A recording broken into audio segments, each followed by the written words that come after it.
দর্শক, এই মুহূর্তে আপনাদের সাথে যুক্ত আছি মিঠাপুকুর উপজেলার পোয়াতা নদীর কোল ঘেঁষে যে বৈরাতির হাট, ঐতিহ্যবাহী বৈরাতির হাট, সেই বৈরাতির হাটে যে পাবলিক টয়লেট আপনারা দেখতে পাচ্ছেন।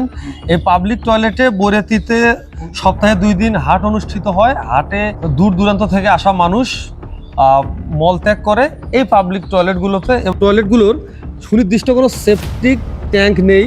আমরা যেটা দেখতে পাচ্ছি এখানে অবৈধ একটি পাইপ লাইনের মাধ্যমে সরাসরি, আমরা বলি যে নদী হচ্ছে পরিবেশের প্রাণ, সেই নদীতে অবৈধ পাইপলাইনের মাধ্যমে আপনাদেরকে যদি একটু দেখাই, এসে দেখেন সরাসরি একটি পাইপ কিন্তু নদীতে নামিয়ে দেওয়া হচ্ছে। মানুষের কিন্তু বর্জ্য মল দেখা যাচ্ছে। আপনারা দেখেন নদীর যে পানি সেগুলো বিবর্ণ হয়ে গেছে এবং আশেপাশে আমরা কিন্তু গন্ধে টিকতে পারতেছি না। এলাকার মানুষ অতিষ্ঠ হয়ে গেছে এই মলের গন্ধে। আমরা সেই বিষয়গুলো আরো জানার চেষ্টা করবো স্থানীয় বাসিন্দাদের। এই যে ভাই, এই যে আপনাদের নদীতে এই অবৈধ পাইপলাইনের মাধ্যমে সরাসরি মানুষের মল গিয়ে পড়তেছে, এতে করে দুর্গন্ধ বা নদীর যে পরিবেশ এগুলো হচ্ছে। আমরা হাটের দিন করে আসি, এখানে প্রস্রাব করলে অনেক গন্ধ, পাশে যে আরো বাড়ি আছে ওদের অনেক ক্লেম, টিকা যায় না। আসি এই জায়গাতে দুর্গন্ধ, পাশে এই বাথরুমগুলোতে এই পাশে নদীতে যাওয়া আসা করা যায় না, একবার ডিসকাস্টিং গন্ধ একবারে।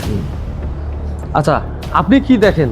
আমি ভাই হাটত আসি দেখি এই টয়লেটে আসি, গন্ধ জন্য এখানে টেকা যায় না। তাও আছে এখানে যাই, ওখানেও টেকা যায় না, গন্ধ তেল থাকাই যায় না এই জায়গায়, এত দুর্গন্ধ।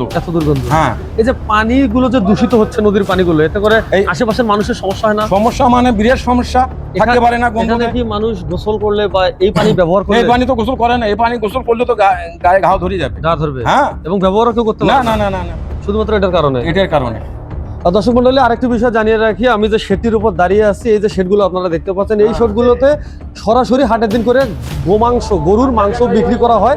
এখন আপনারা চিন্তা করেন, যেখানে এখানে পাইপলাইনের মাধ্যমে সরাসরি মলগুলো ছেড়ে দেওয়া হচ্ছে, এই মশা মাছিগুলো এসেই কিন্তু মাংসের গায়ে পড়ে এবং সেই মাংসগুলো কিন্তু আপনাদের বাড়িতে যায়, রান্নাবান্না করে খাওয়া হয়। অর্থাৎ বৈরাতির যে অবৈধ পাইপলাইনের মাধ্যমে মানুষের মলের যে জীবাণু, এই জীবাণু আপনার বাড়িতে রান্নাবান্না হয় এবং সেটা পেটের ভিতর গিয়ে পানিবাহিত এবং বিভিন্ন যকৃতের যে সমস্যা বা রোগগুলো কিন্তু হয়ে থাকে। তো এটা একটা কারণ। আমরা বুঝি না যে হাট ইজারাদার বা স্থানীয় প্রশাসন, বিশেষ করে ইউনিয়ন পরিষদ, এইরকম একটা বিষয় দেখার পরেও গরুহাটের মতো একটি জায়গা, বিশেষ করে যেখানে মাংস বিক্রি করা হয়, এইরকম একটি অপরিষ্কার পরিবেশে কিভাবে মাংস বিক্রি করার পারমিশন দেয়? আর এখানে বা মাংস বিক্রি শেড কিভাবে থাকে? হয় এখানে শেড থাকবে, নতুবা এখানে সেপটিক ট্যাঙ্কের মাধ্যমে এই যে মানুষের বর্জ্য ময়লাগুলো এগুলো ফেলানোর জন্য বিজ্ঞানসম্মত একটি জায়গা করা দরকার বলে আমরা মনে করছি। এ পর্যায়ে আমরা নদীর ওই পাশটাতে একটু গিয়ে দেখতে চাই।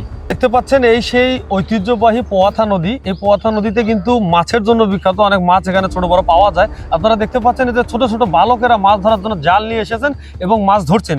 এই যে ঠিক পাশেই যে বিষয়টি, এই জায়গাটিতে কিন্তু অবৈধ পাইপলাইনের মাধ্যমে হাটের যে পাবলিক টয়লেট, সেই পাবলিক টয়লেটের মলমূত্রগুলো নামিয়ে দেওয়া হয়েছে এবং পানিগুলো বিবর্ণ হয়েছে। এবং এই যে মলমূত্রের পানিগুলোই কিন্তু সরাসরি বালকদের পায়ে গায়ে লাগছে এবং আগামী কাল পরশুর মধ্যে হয়তো এদের গায়ে ঘা হতে পারে। এই যে পরিবেশের জন্য মারাত্মক একটি হুমকি এবং আশেপাশের মানুষদের বাসায় এই যে গন্ধগুলো যাচ্ছে, জনস্বাস্থ্যের জন্য এই ঘটনাটি সরাসরি হুমকি। আমরা উপজেলা প্রশাসনের, বিশেষ করে ইউনো মহোদয়ের দৃষ্টি আকর্ষণ করছি। এই হাটের নিশ্চয়ই একটি রাজস্ব তার কাছে যায়, ইউনিয়ন পরিষদের চেয়ারম্যানের কাছে যায়। অনতি বিলম্বে এই যে সরাসরি নদীতে অবৈধ পাইপলাইনের মাধ্যমে ছেড়ে দেওয়া যে মলটি সরাসরি নদীতে এসে মিশছে, এটি যেন বন্ধ করা হয় এবং একটি যেন বিজ্ঞানসম্মত সেপটিক ট্যাঙ্ক স্থাপন করা হয়, যাতে করে এলাকার মানুষগুলো এই দূষণ থেকে বাঁচতে পারে, জনস্বাস্থ্য যেন রক্ষা পায়। এটাই আজকের প্রতিবেদনের মাধ্যমে আমাদের কাছে চাওয়া। আমরা এ পর্যায়ে চেষ্টা করব ইউপি চেয়ারম্যান এবং হাট ইজারাদারদের কাছে যাওয়ার জন্য। তারা আসলে এই ব্যাপারে কি উদ্যোগ নিচ্ছেন বা তারা এগুলো দেখেন কিনা জানার চেষ্টা করব। ধন্যবাদ। বৈরাতির হাটের সাথে যে পাবলিক টয়লেট, হ্যাঁ, এই পাবলিক টয়লেটের আবার সাথে একটা নদী আছে, পোয়াথা নদী যতদূর জানলাম।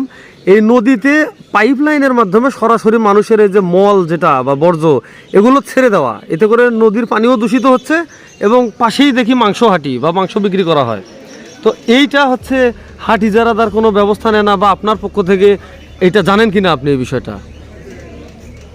এটা আমি জানি লেট্রিন, একটা গরম লেট্রিন আছে, সেটা হলো আছে, সেফটি আছে না, এটার কোনো নাই। আমি এই যে ভিডিও আমার কাছে আছে, ডিরেক্ট ছেড়ে দেওয়া।